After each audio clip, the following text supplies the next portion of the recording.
Vamos lá? Amor de mãe, idolatria que conduz à ruína.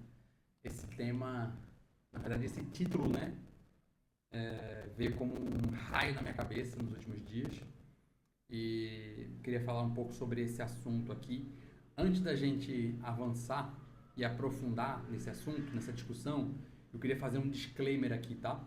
A ideia desse conteúdo não é jogar pedra na imagem, na memória, na imagem da mãe de ninguém. Só para vocês entenderem, eu amo minha mãe de paixão. Minha mãe é falecida há alguns anos. Minha mãe foi uma pessoa maravilhosa, cometeu os erros dela, mas uma pessoa maravilhosa. Aprendi muito com ela, cresci muito com ela. Nossa, uma pessoa extremamente carinhosa. Acho que muito da minha dinâmica de afeto com minha esposa e com meus filhos vem da minha mãe. Então a ideia aqui não é deturpar a ideia de mãe, a figura da mãe, mas sim a gente entender os exageros que a gente tem hoje com relação a esse assunto, para que a gente consiga ter relações mais saudáveis, né?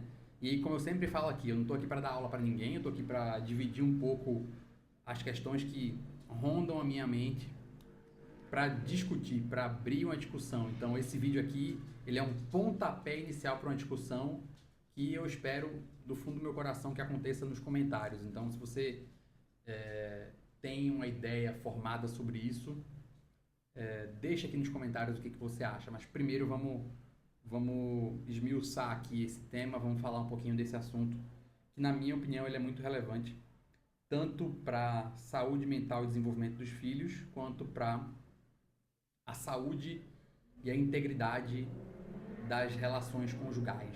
Estou falando difícil, né? Casamento. É importante para as crianças crescerem bem, saudáveis e sãs, mentalmente saudáveis, e é importante para os casais para que eles possam permanecer unidos, né? Porque a gente tem tanta separação hoje. Vamos fazer alguma coisa. Vamos se mexer um pouquinho, vamos tentar entender o problema com mais profundidade e apresentar, não soluções, né, mas hipóteses e estratégias para a gente testar e validar, para ver se a gente consegue ter uma vida melhor, uma vida mais orientada à verdade. Beleza? Então vamos lá. Voltando aqui para o tema central, né? Amor de mãe, idolatria que conduz à ruína. Qual é a ideia central aqui para a gente debater, para a gente trocar essa ideia? Na minha humilde opinião, dentro da minha humilde visão, a figura da mãe hoje, dentro do nosso contexto de cultura de Brasil, ela está numa posição, num pedestal que ela não deveria estar. Isso não quer dizer que mãe não mereça amor, que mãe não mereça reconhecimento, nem nada do tipo. Só quer dizer que quando a gente transforma uma relação ou um objeto ou um conceito em algo acima de todas as coisas, a gente acaba caindo ali numa armadilha muito grande. Então, na minha visão, a gente caiu nessa armadilha há muito tempo atrás e ela é a causadora de muitos males na nossa vida. Como é que começou essa história? Há muito tempo eu observo tanto adultos falando isso, homens e mulheres que estão ou não casados, mas já são adultos, falando: ah, não tem nada que eu mais ame do que meu pai e minha mãe. Quanto eu vejo também muitos adultos casados com filhos dentro de casa ainda, dentro do seio da família, falando: ah, meus filhos são a coisa que eu mais amo, nada supera o que eu sinto. Quando meu filho nasceu, eu entendi o que era amor. Isso é muito triste pra mim. Não sei o que tu acha disso, mas eu acho isso triste pra dedéu. Se tu descobriu o que era amor quando teu filho nasceu, isso quer dizer que tu nem sabia o que era amor até ali. E se tu não sabe o que é amor, bicho, pra tu entregar vai ser muito difícil. É muito difícil a gente dar o que a gente não recebeu. Mas beleza, aí é onde mora, onde começa o problema. Tanto o desequilíbrio de um filho que olha para a mãe e para o pai como aquela figura intocável, como aquela figura merecedora de todo amor que o planeta pode oferecer, quanto dos pais que olham para os filhos da mesma forma. estando em uma relação conjugal, casado com um homem ou com uma mulher. Então, qual é a grande questão aqui, né? Por que que isso é danoso? Uma coisa que sempre que eu observava esse padrão, eu ficava pensando, mas caraca, por que essas pessoas colocam amor dentro de uma bandejinha, dentro de uma caixinha só? Amor, pra mim, ele meio que se subdivide. Tem um conceito, não lembro qual é a cultura que traz isso, que fala sobre amor eros, amor filia e amor ágape. E aí o amor eros é um amor mais prazer para si mesmo, um amor mais carnal, que tem a ver muito com o sentimento que você tem pelo seu marido, pela sua namorada, pelo seu ficante, pela sua ficante. A gente tem o filia, que é um amor muito mais... como é que eu posso dizer? Ele está muito mais numa camada de reciprocidade. Ele não é único e exclusivamente orientado ao prazer próprio. E a gente tem o ágape, que é o amor, aquele amor que não espera nada em troca. Que a gente traz muito esse conceito dentro do universo cristão, né? Que é o amor que Deus tem para com o ser humano. Que é o amor abnegado, o amor desinteressado, o amor que não está buscando recompensa. Então, eu gosto de dividir, não exatamente dessa forma, mas eu gosto desse conceito, porque ele ajuda a gente a entender que existem gavetas, que existem momentos, lugares, contextos, e que o amor não é um troço único. Então, para mim, e aí me diga nos comentários se você concorda comigo, o amor que eu sinto pela minha mãe é completamente diferente do amor que eu sinto pela minha esposa, que é completamente diferente do amor que eu sinto pelos meus filhos. Então, eu nunca vou abrir a minha boca para dizer, eu amo mais os meus filhos do que qualquer outro ser humano. Não porque isso pode ferir alguém, minha esposa, por exemplo, mas porque eu realmente não acredito que é assim que as coisas funcionam. E eu acho que essa crença de quem idolatra e coloca qualquer pessoa que seja num pedestal em termos de amor, ele é danoso para as relações, para as nossas relações, né?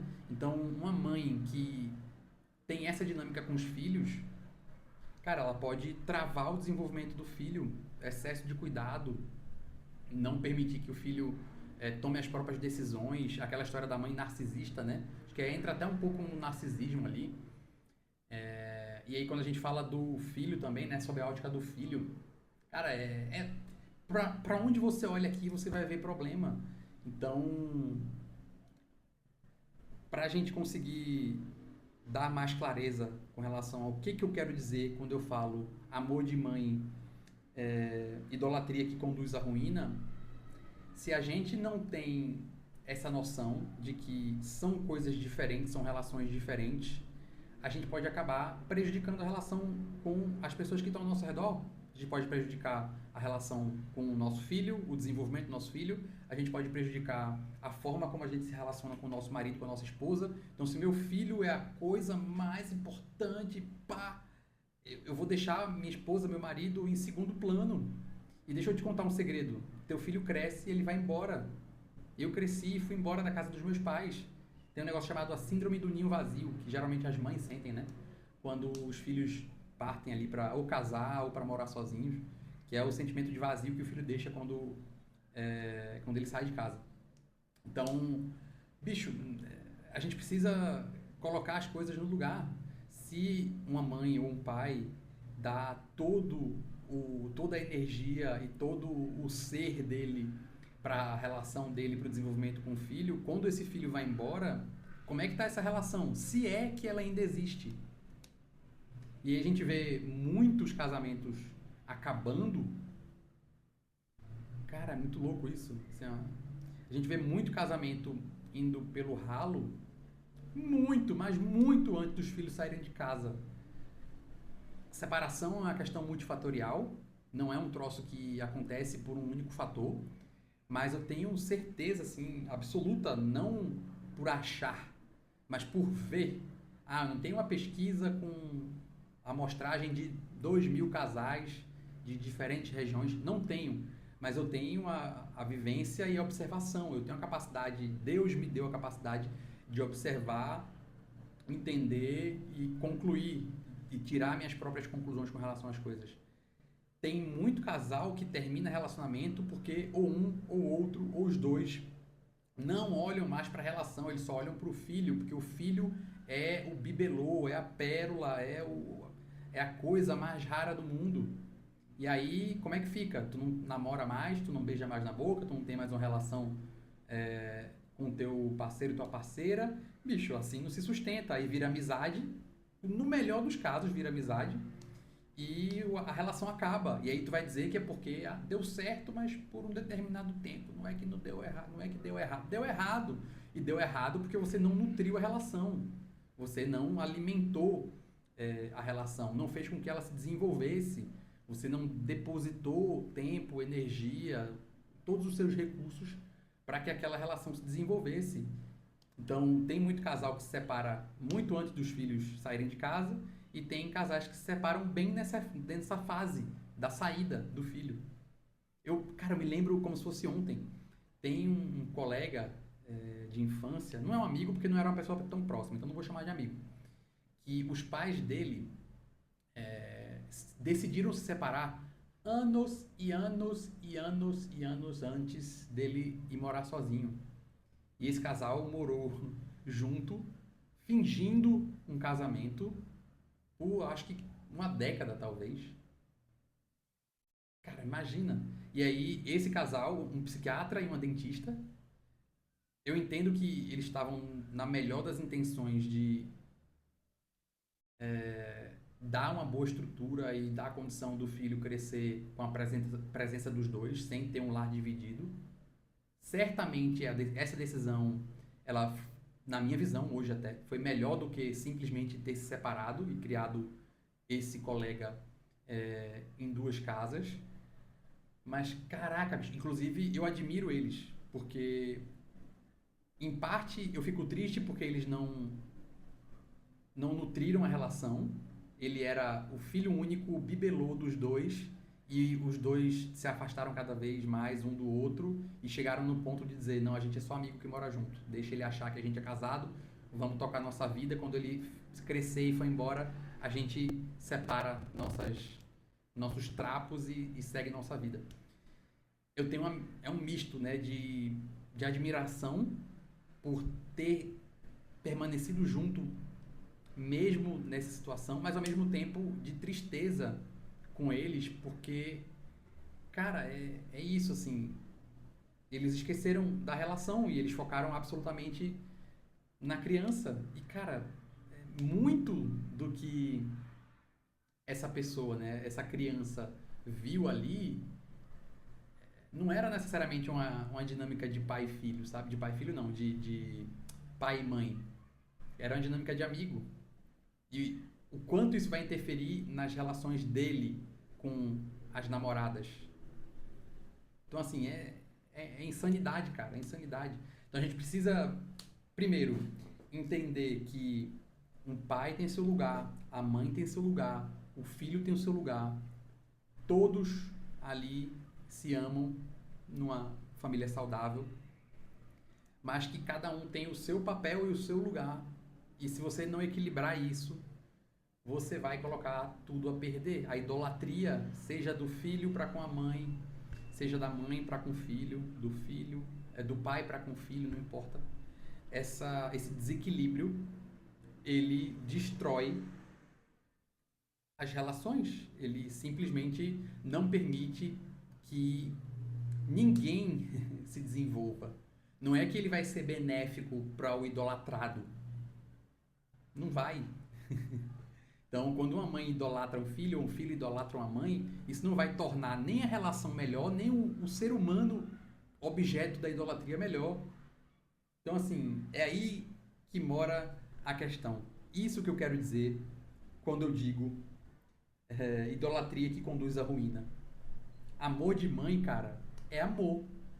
Diferente do amor de pai. Diferente do amor entre um marido e uma esposa.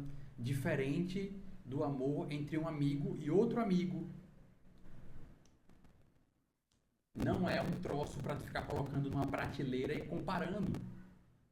É uma coisa para tu observar, entender, digerir e aproveitar, porque é amor,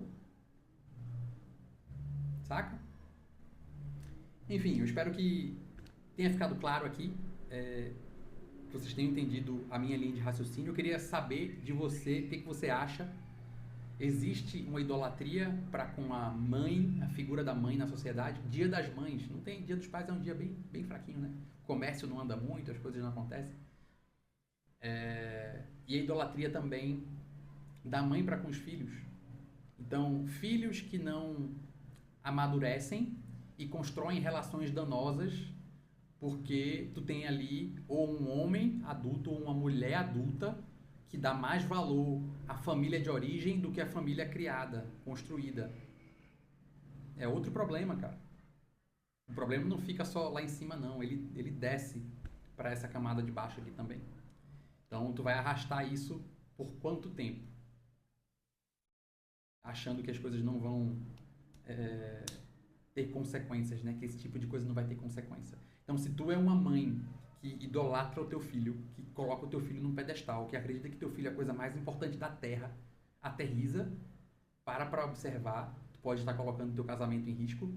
Se tu é um filho que idolatra a tua mãe ou teu pai, que não toma decisão sem perguntar para eles, que inclusive desconsidera a opinião do teu marido ou da tua esposa em detrimento da opinião do teu pai ou da tua mãe, aterriza, pelo amor de Deus, porque tu pode estar acabando com a tua relação também.